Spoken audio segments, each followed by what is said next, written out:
নমস্কাৰ। অসমৰ চৰকাৰী কৰ্মচাৰীসকলৰ বাবে এইবাৰ বাজেটে এক ভাল খবৰ লৈ আহিছে যে অসমতো কাৰ্যকৰী কৰা হ'ব অষ্টম দৰমহা আয়োগ। এই অষ্টম পে কমিশ্যন অসমত কাৰ্যকৰী হ'লে কিমান বাঢ়িব পাৰে দৰমহা, এই সম্পৰ্কে যি লেটেষ্ট আপডেট আমাৰ হাতত আহি পৰিছে সেই বিষয়ে আপোনালোকক জনাব চেষ্টা কৰিম। অষ্টম দৰমহা কমিশ্যনক লৈ ৰাজ্য চৰকাৰে বাজেটত সিদ্ধান্ত গ্ৰহণ কৰিছে। ৰাজ্যৰ চৰকাৰী কৰ্মচাৰীসকলৰ বাবে অষ্টম বেতন কমিশ্যন কাৰ্যকৰী হ'ব বুলি জনাইছে বিত্তমন্ত্ৰী জয়ন্ত মল্ল বৰুৱাই।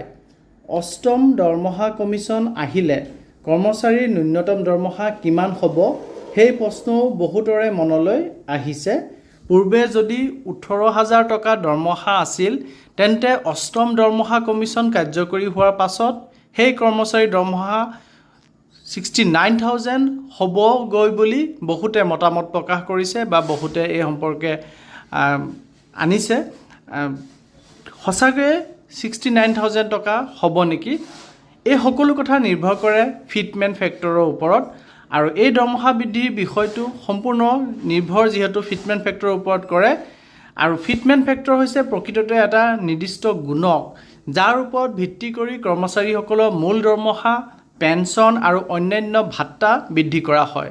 মনত ৰাখিব যে সপ্তম দৰমহা আয়োগত এই ফিটমেণ্ট ফেক্টৰ আছিলে 2.57।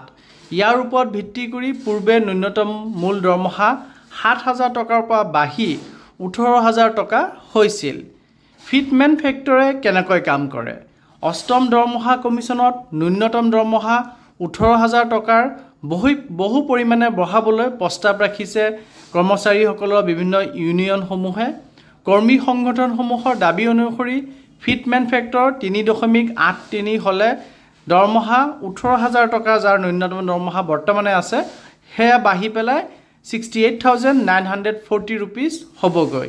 অৰ্থাৎ ন্যূনতম দৰমহা হ'ব পাৰে 68,940 ৰুপিজ। দৰমহা বৃদ্ধিৰ এই দাবী কিয়? কৰ্মচাৰী সংগঠনসমূহৰ মতে আকাশলংঘী, মুদ্ৰাস্ফীতি আৰু নিত্য প্ৰয়োজনীয় সামগ্ৰীৰ দাম বৃদ্ধিৰ কাৰণে বৰ্তমান দৰমহাৰে জীৱন যাপন কঠিন হৈ পৰিছে। ইউনিয়নসমূহে দৰমহা নিৰ্ধাৰণৰ সূত্ৰৰ কেইবাটাও ডাঙৰ পৰিৱৰ্তনৰ দাবী তুলিছে। প্ৰথম দাবীটোৱে হ'ল ফেমিলি ইউনিট কাউণ্ট বৃদ্ধি। সপ্তম পে কমিশ্যনত 3জনীয়া পৰিয়াল বুলি বিবেচনা কৰা হৈছিল। এইবাৰ ইউনিয়নসমূহে নিৰ্ভৰশীল পিতৃ মাতৃ আৰু শহুৰ শাহুৱেকক অন্তৰ্ভুক্ত কৰি 5 সদস্যৰ পৰিয়ালৰ ভিত্তিত দৰমহাৰ কাঠামো তৈয়াৰৰ দাবী জনাইছে। খাদ্য কেলৰিত খৰচ। ইণ্ডিয়ান কাউন্সিল অৱ মেডিকেল ৰিচাৰ্চৰ নতুন গাইডলাইন অনুসৰি দৈনিক 3,490 কেলৰি খাদ্যত খৰচ আৱাসনত খৰচত 3% পৰা বঢ়াই 7.5%, ইন্ধন আৰু বিদ্যুতৰ খৰচ 20%, আৰু শিক্ষা আৰু সামাজিক উৎসৱৰ খৰচক মূৰত ৰাখি এই ন্যূনতম দৰমহাৰ দাবী কৰা হৈছে। 1.2 কোটিৰো বেছি কেন্দ্ৰীয় চৰকাৰী কৰ্মচাৰী আৰু পেঞ্চনভোগীয়ে এই সিদ্ধান্তৰ দিশে চকু দিছে। আৰু তাৰ লগতে বৰ্তমানে আমাৰ অসমত যিহেতু অসমৰ বিত্তমন্ত্ৰীয়ে 8 পে কমিশ্যনৰ কথা ঘোষণা কৰিছে বাজেটত, গতিকে অসমৰ যিসকল অসম চৰকাৰৰ কৰ্মচাৰী আছে তেওঁলোকেও অসম চৰকাৰৰ পে কমিশ্যনৰ সিদ্ধান্তৰ দিশে চকু দিছে।